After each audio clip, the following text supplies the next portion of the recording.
Welcome, dear students. I'm Dr. Ali Sabbour, Professor of Vascular Surgery, Ain Shams Medical School.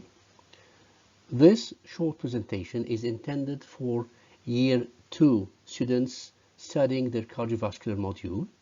It's about deep venous thrombosis, its pathophysiology, and its clinical presentation.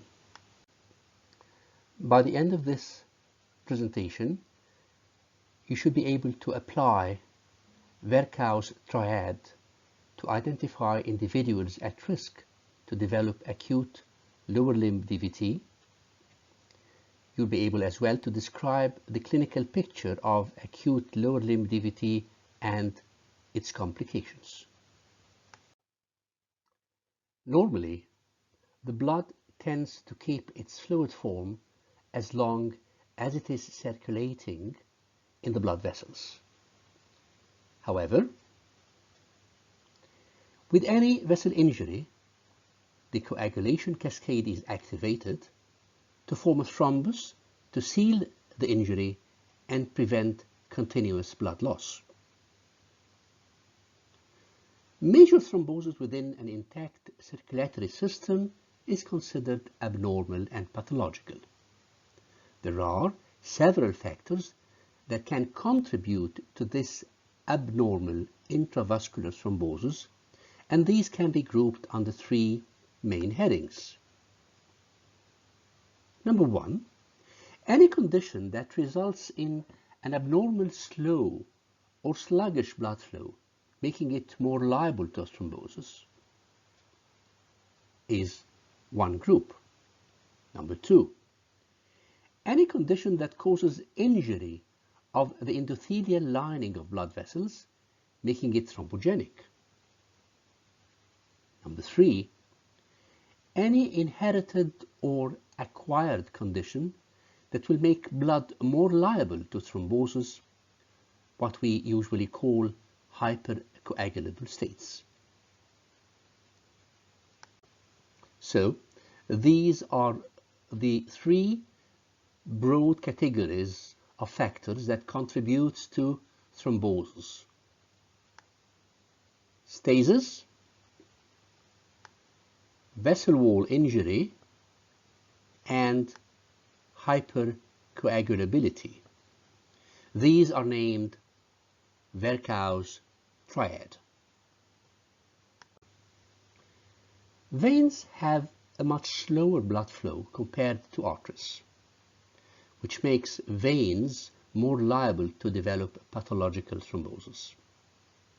And our talk today is about thrombosis of deep veins of the lower limbs, what we call deep venous thrombosis, and how a thrombus can detach and flow with the venous return to the lungs, resulting in pulmonary embolism.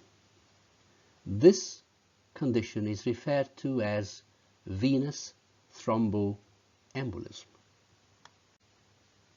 Now back to Virchow's Triad with some details and how the imbalance can result in venous thromboembolism.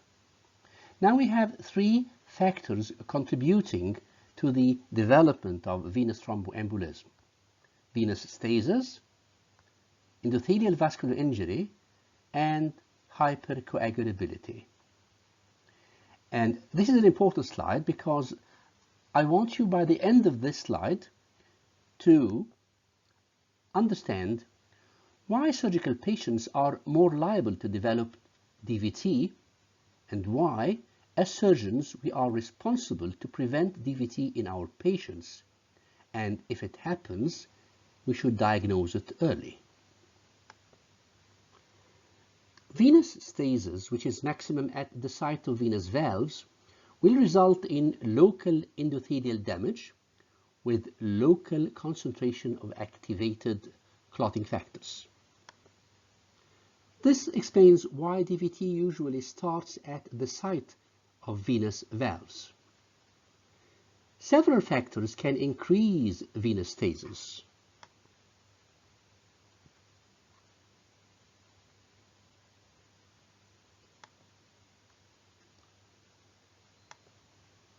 prolonged immobility, as with prolonged operations during the post-operative period, because recumbent patients lose the pumping action of the calf muscles, which is usually active during walking. This is again true for individuals traveling for long hours without moving their limbs. This is the case as well with elderly. Obesity and pregnancy are obvious to result in venous stasis in the lower limbs. Please revise your general pathology course and recall why patients with congestive heart failure have venous congestion of the lower limbs. Varicose veins, by definition, are dilated tortuous veins of the lower limbs that cannot drain the limbs properly. Thus, there is chronic venous congestion. This explains why patients with varicose veins are more liable to develop DVT.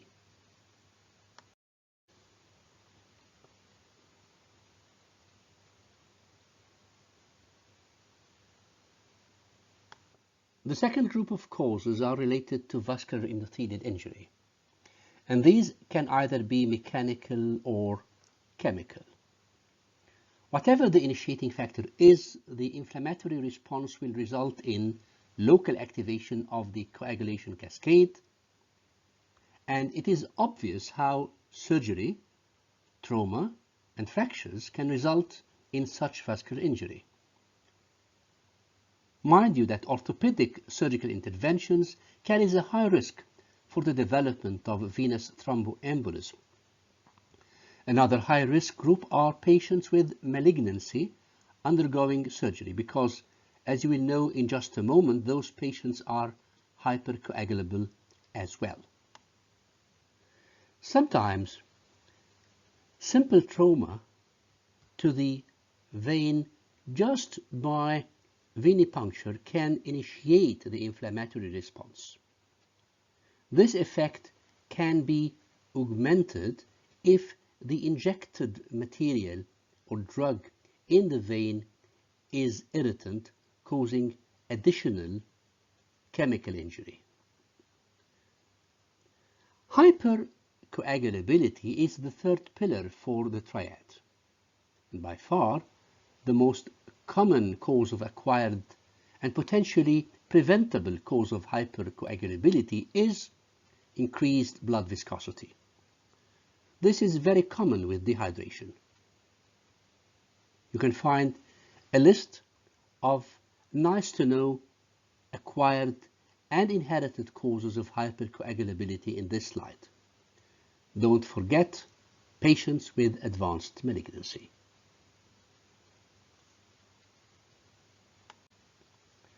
Please pause the presentation for a while and try to figure out why patients undergoing surgery are more liable to develop venous thromboembolism. If you are not sure about your answer, you can go back to the previous 3 slides for help. Now we're going to talk a little bit about deep venous thrombosis of the lower limbs. You will know that DVT tends to occur in the lower extremities, but it can occur in the upper extremities as well. Deep venous thrombosis in the lower extremities tend to have a higher chance for breaking off, resulting in pulmonary embolism. And the veins of the pelvis, the veins of the leg, the calf, and the veins of the thigh are the most susceptible to develop deep venous thrombosis. Deep venous thrombosis should be suspected in any patient who presents with unexplained extremity swelling, pain, warmth, or erythema. The classical presentation of DVT is a painful, swollen leg with a rise in local skin temperature, calf muscles stiffness with tenderness over the course of deep veins. Classically, it can be associated with low-grade fever. And now we're going to look at each of these one by one. Pain. Pain is usually in the calf and increases by attempts to walk or with dependency, and is partially improved by elevation of the limb. This is logic, as dependency will increase the venous congestion. If you look to the limb, you will notice the swelling, and if you press gently with your hands, it will be tender. You may notice as well that the calf is slightly turgid. Obstruction of the venous return will cause venous congestion, which gives the skin a bluish tinge. If venous obstruction is severe and is located high, the bluish color will be more obvious, as you can see in the picture. The patient in the picture is having deep venous thrombosis starting from the iliac veins in the pelvis. Most patients with deep venous thrombosis will have a low-grade fever. Occasionally, temperature may increase above 38 Celsius. In some patients, pulmonary embolism may be the first presentation. Now there are different variants of clinical presentations of patients with deep venous thrombosis. One of them is that shown in the picture, what we call phlegmasia alba dolens. And this is a swollen white leg. And why is it white? Because of the early compromise of arterial blood flow secondary to extensive DVT. Those patients having thrombosis of the main veins, but the thrombosis did not yet extend into the collateral veins. Another clinical variant is phlegmasia cerula dolens. You can notice here how the limb is swollen and is markedly discolored, markedly congested. It occurs when the venous thrombosis is extensive and extends to the collateral veins. This results in severe venous congestion, and it is more significant edema and cyanosis. And finally, if the venous obstruction is so severe to the extent that it impairs the arterial blood inflow, gangrene will result. This type of gangrene is called venous gangrene. By now, you should be able to answer the following questions. First question: why are patients undergoing major surgical interventions are more liable to develop deep venous thrombosis?